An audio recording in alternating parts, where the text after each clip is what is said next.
कैसे हो मेरे पढ़ाकू? बढ़िया। लास्ट टाइम हम पढ़े थे elastic collision in one dimension. Collision का टॉपिक एकदम क्लियर हो गया आप लोगों को। चाहे कोई सा भी कोलिजन हो, एक चीज़ तो कंजर्व रहने वाली है, क्या है?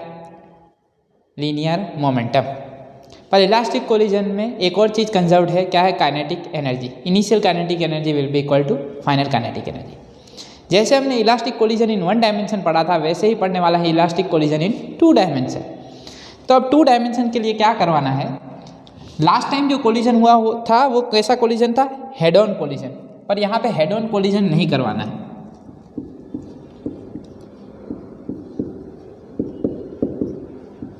Elastic collision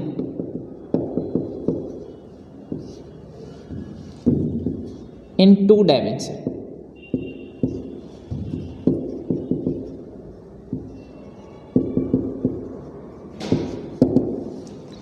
Elastic collision in two dimensions.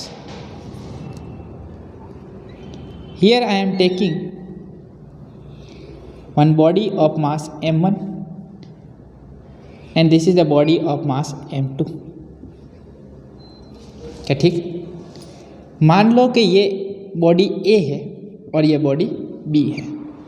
Suppose body A is moving with initial velocity u1 and body B is moving with initial velocity u2। अब कोलिजन करवाना है तो एक कंडीशन होनी चाहिए, u1 should be greater than u2। अगर इसकी speed ज़्यादा होगी तभी ये इसके साथ टकराएगा और कोलिजन होगा। तो कोलिजन होने के लिए कंडीशन क्या है? u1 should be greater than u2। Okay,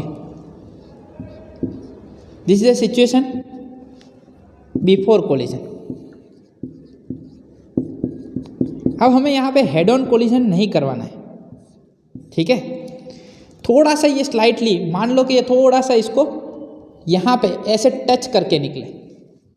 जैसे कैरम खेलते हैं तो उसमें अगर आप लोगों को मालूम हो कि हमें इस जो गोटी को इस तरफ भेजना है तो आप लोग उसे मिडल में हिट नहीं करोगे, थोड़ा सा साइड में हिट करोगे। यस और नो? तो गोटी की जो डायरेक्शन है वो चेंज हो जाएगी। यस और नो? हम पढ़ रहे हैं elastic collision in two dimension. Two dimension मतलब हम कंसिडर कर रहे हैं X Y plane, X Y plane में। तो इस डायरेक्शन को मैं ले लेता हूँ एक्स और इस डायरेक्शन को मैं ले लेता हूँ वाई। तो एक्स वाई प्लेन में this two bodies are moving along X direction, right? X direction में जा रही है। कुछ समय के बाद ये दोनों एक दूसरे से टकराएंगी और क्या होगा? कोलिजन। कोलिजन होने के बाद मान लो ये जो फर्स्ट बॉडी है ऑफ मास m1 और ये जो सेकंड बॉडी है m2, दोनों ही टकराने के बाद कुछ इस तरह से मूव कर रही हैं। Body of mass m1 is moving with speed v1 and m2 is moving with speed v2। क्या ठीक? इसकी वेलोसिटी हो गई v1, इसकी वेलोसिटी हो गई v2। ये जो एंगल बना रही है v1 x एक्सिस के साथ, उसे मैं ले लेता हूँ θ1 और ये जो एंगल बना रही है v2 उसे मैं ले लेता हूँ θ2। क्या ठीक?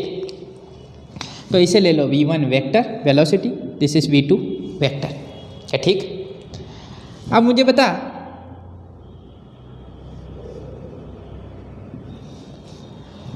ये v1 वेक्टर और v2 वेक्टर के दो कंपोनेंट बनेंगे because this v1 vector we are getting in xy plane, v2 vector also we are getting in xy plane. तो ये हो गया elastic collision in two dimension. अब मुझे बता, इसका एक कंपोनेंट बनेगा, वो क्या बनेगा? अलोंग x एक्सिस क्या बनेगा? v1 cos θ1। यस और? और अलोंग y एक्सिस जो बनेगा वो क्या होगा? ये बनेगा v1 sin θ1। ये सुन, component of v1 adjacent to theta cos theta, component of v1 opposite to theta, ये बनेगा opposite to theta v1 sin theta. Same way component of v2 adjacent to θ2 क्या बनेगा? v2 cos θ2। क्या ठीक? Component of v2 opposite to θ2 क्या बनेगा?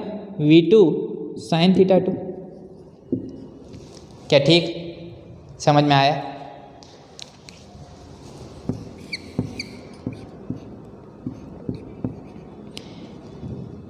In an elastic collision,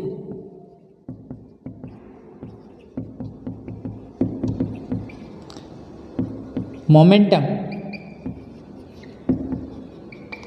is conserved. In an elastic collision, momentum is conserved. In any collision, momentum that is conserved. तो momentum तो conserved है. Applying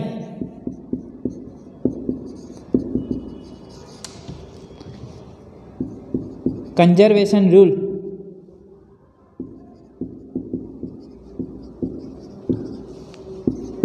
of linear momentum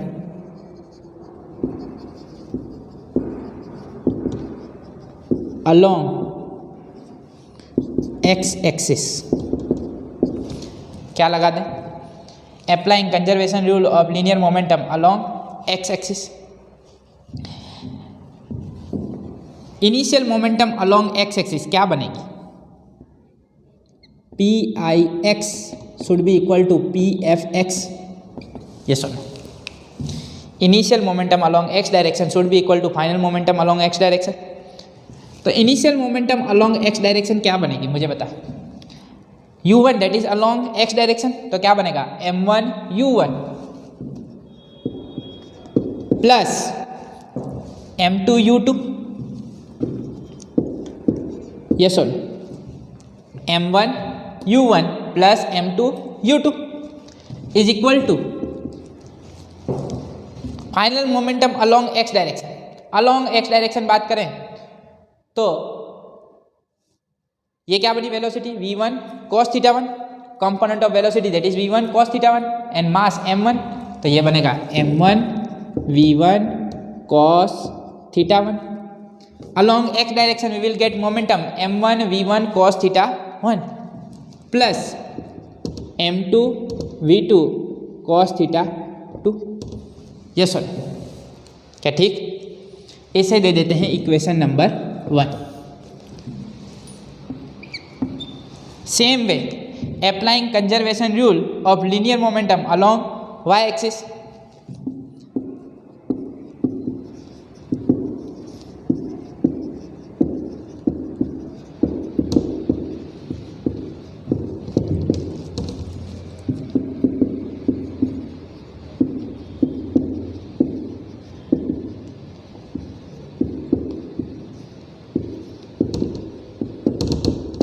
तो अब क्या बनेगा? P I Y should be equal to P F Y. Initial momentum along Y direction should be equal to final momentum along Y direction. चल बता, initial momentum along Y direction u1 that is along X direction, u2 that is along X direction. तो Y direction में तो कोई velocity है नहीं, तो initial momentum along Y direction that is 0. Y direction के अलोंग तो कोई वेलोसिटी है नहीं. Yes sir. तो y component of velocity along y component of velocity before collision that is 0. After collision की बात करें तो पी एफ वाई क्या बनेगा? पी एफ वाई की बात करें along y direction v1 sin θ1 mass m1, तो बनेगा m1 v1 sin θ1 positive y direction में. And this is along negative y direction, तो ये बनेगा minus m2 v2 sin θ2. Yes sir क्या ठीक?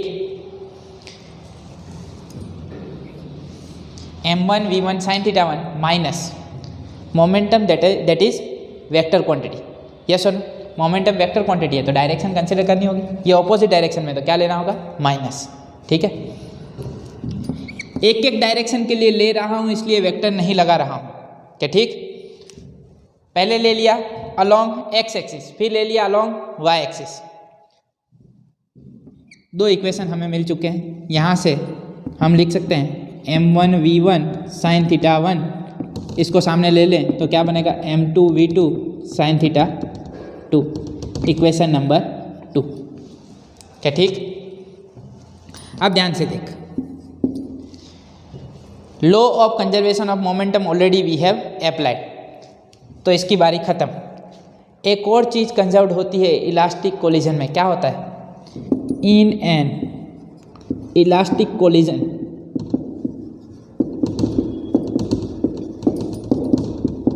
Initial kinetic energy is equal to final kinetic energy. Initial kinetic energy is equal to final kinetic energy. पता है initial kinetic energy क्या बनी? Half m1 u1 square plus half m2 u2 square.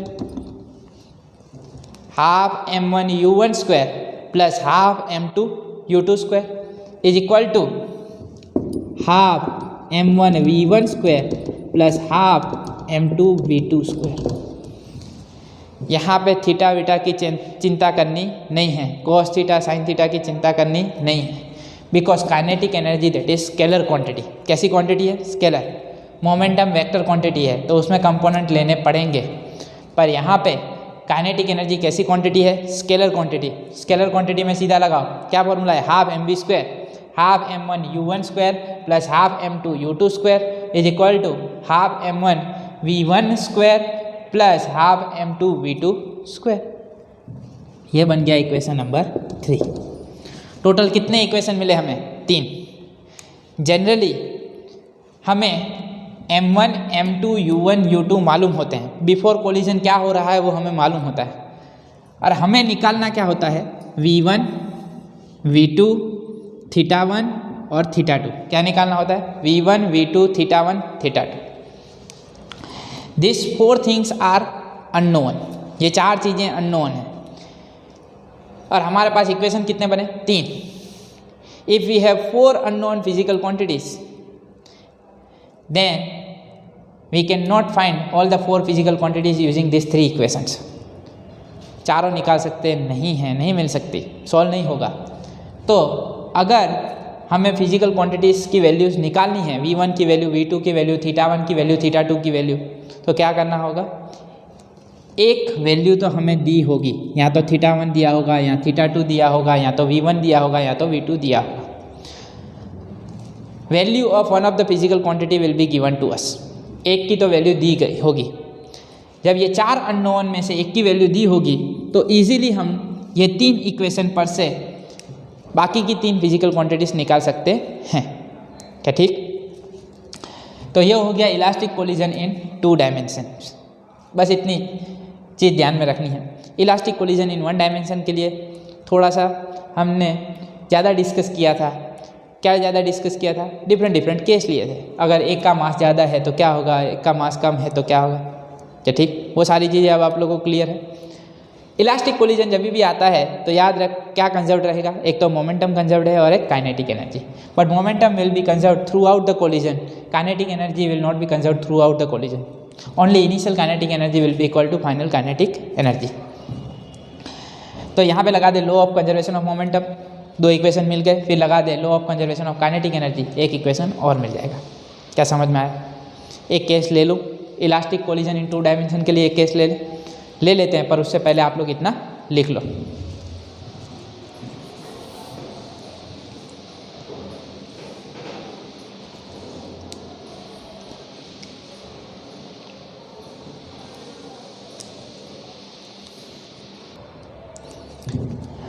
चलो एक case discuss कर लेते हैं। Elastic collision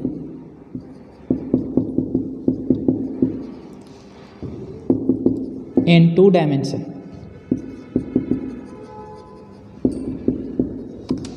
for 2 identical bodies, 2 identical bodies with one at rest। क्या केस ले रहा हूँ? Elastic collision in 2 dimension for 2 identical bodies. Identical मतलब दोनों का मास सेम ले लेते हैं। विथ 1 एट रेस्ट, इसको मैं मान लेता हूँ रेस्ट पे, मतलब u2 क्या ले लेना है? 0। क्या ठीक? m1 is equal to m2 is equal to m and u2 is equal to 0। क्या ठीक? अगर u2 0 है, अगर u2 0 है तो पहले क्या लगा देते हैं? According to law of conservation of kinetic energy. In an elastic collision, initial kinetic energy is equal to final kinetic energy. Yes sir. क्या ठीक? Initial kinetic energy is equal to final kinetic energy. तो ये क्या बनेगा 1/2 m. m1 नहीं देखना है, m1 क्या है m, m2 क्या है m. 1/2 m. पहले की स्पीड क्या ले लेते हैं u1. 1/2 m u1 square plus 1/2 m u2 that is 0 square is equal to 1/2. अब m1 भी है m v1 square plus 1/2 m v2 square. Yes sir. Half ने हाफ को मार दिया, यहाँ से हाफ कॉमन निकालो, यहाँ से हाफ कॉमन निकालो, कैंसिल हो जाएगा. m will get cancel. बचेगा क्या u1 square is equal to v1 square plus v2 square. इसे दे देता हूँ इक्वेशन नंबर 1. चलो केस ले रहे हैं तो कितने इक्वेशन बने हैं 3. इसे दे दो इक्वेशन नंबर 4. क्या ठीक? चल ये मिल गया इक्वेशन नंबर 4. एक रिलेशन मिल चुका है u1 square is equal to v1 square plus v2 square. From the law of conservation of momentum क्या बनेगा? From the law of conservation of momentum P I vector is equal to P F vector. Yes sir. And what is momentum? That is product of mass and velocity. P I में जाएं तो m u1 vector plus m 0 u2 क्या है 0 is equal to m v1 vector plus m v2 vector. क्या ठीक? अभी मैं vector में लिख रहा हूँ m u1 vector is equal to m v1 vector plus m v2 vector. m will get cancel. Yes और no? So we can write u1 vector is equal to v1 vector plus v2 vector. क्या ठीक? If I take product of u1 vector with u1 vector, then u1 vector dot u1 vector is nothing but v1 vector plus v2 vector dot v1 vector plus v2 vector. Yes or no? क्या ठीक? u1 vector dot u1 vector both are same vectors और same vector के बीच में angle क्या बनेगा 0. तो u1 into u1 square cos 0 dot हटाएंगे क्या बनेगा कॉस 0 1. तो ये हो गया u1 square. v1 vector plus v2 vector dot v1 vector plus v2 vector. याद कर क्या बनता है v1 vector plus v2 vector dot v1 vector plus v2 vector क्या बनेगा v1 vector dot v1 vector क्या बनेगा v1 square plus v1 vector dot v2 vector. Yes और प्लस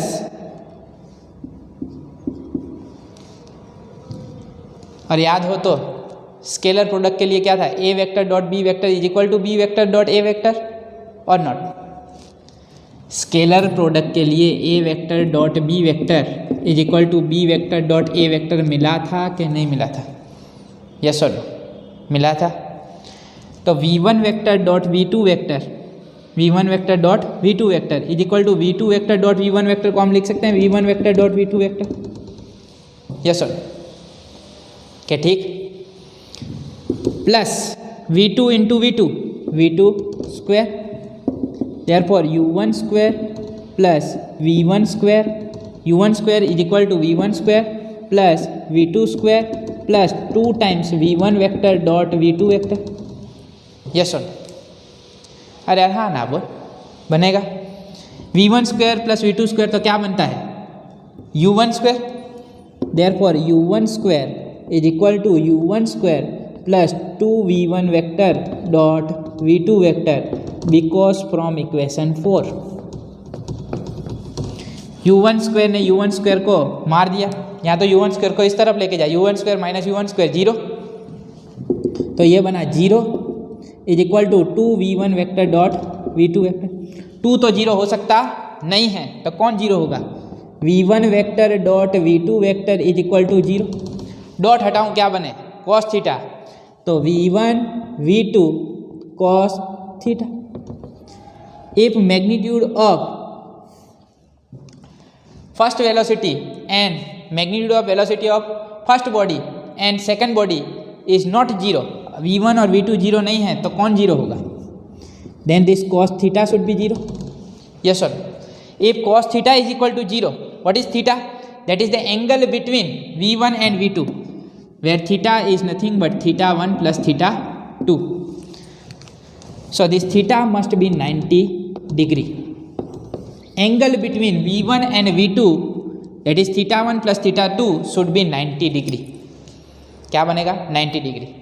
ये दोनों एक दूसरे के परपेंडिकुलर बनेंगे। When elastic collision occurs for two identical bodies with one at rest, क्या ठीक? तो ये सिचुएशन बनेगी। क्या समझ में आया? एकदम परफेक्ट। लिखना है, जल्दी से लिख लो।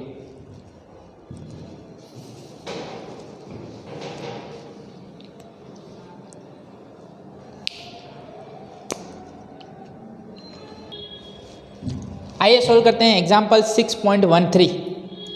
Consider the collision depicted in figure.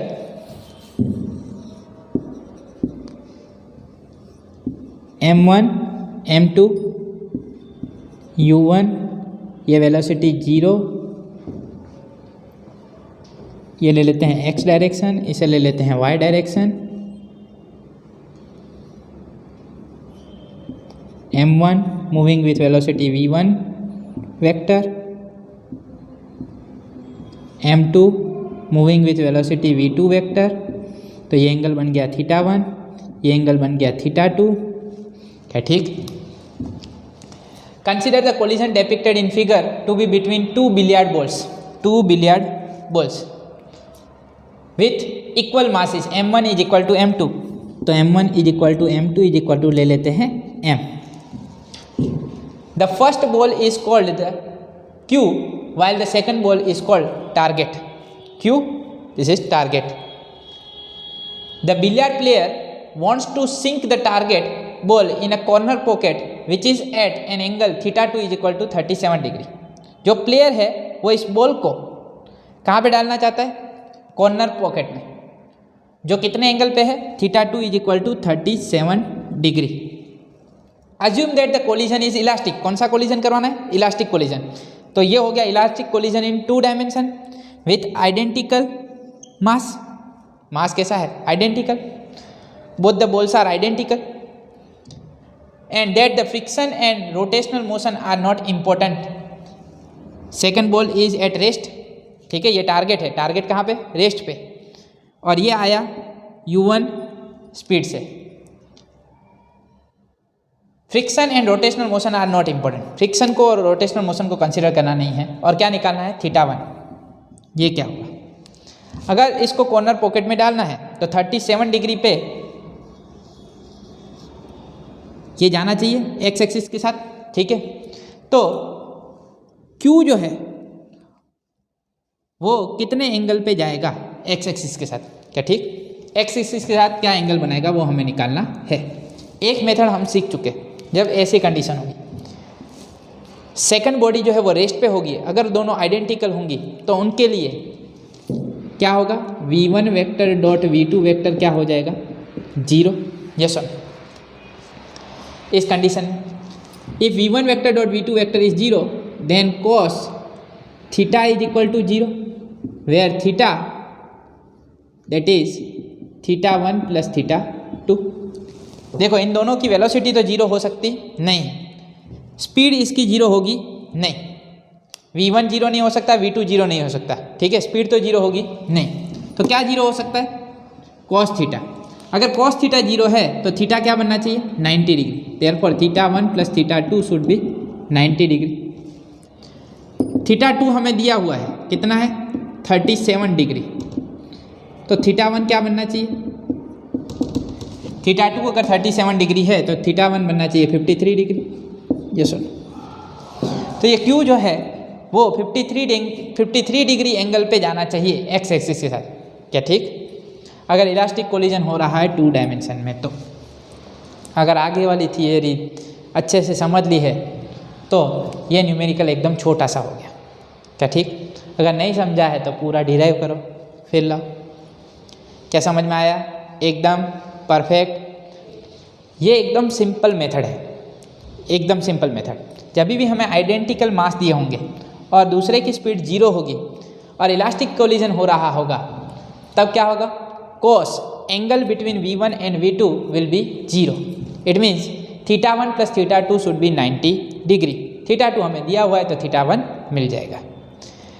पर अगर आप लोग लगा रहे हो law of conservation of momentum along X axis, फिर law of conservation of momentum along Y axis, फिर लगा रहे हो काइनेटिक एनर्जी कंजर्वेशन रूल, तो मेथड बहुत ही लेंदी हो जाएगी। ये न्यूमेरिकल सॉल्व करने में आप लोगों को बहुत टाइम लगेगा। तो इससे बेटर है यही मेथड अप्लाई करें। ठीक? और इजी मेथड है। ये हो गया हमारा एग्जाम्पल 6.13। आप लोगों को लिखने के लिए टाइम मिलेगा। यहाँ पे मैं स्टॉप कर रहा हूँ। नेक्स्ट टाइम हम पढ़ेंगे perfectly in elastic collision. Elastic collision 1 dimension में पढ़ लिया, 2 डायमेंशन में पढ़ लिया। नेक्स्ट टाइम हम पढ़ेंगे इन इलास्टिक कोलिजन।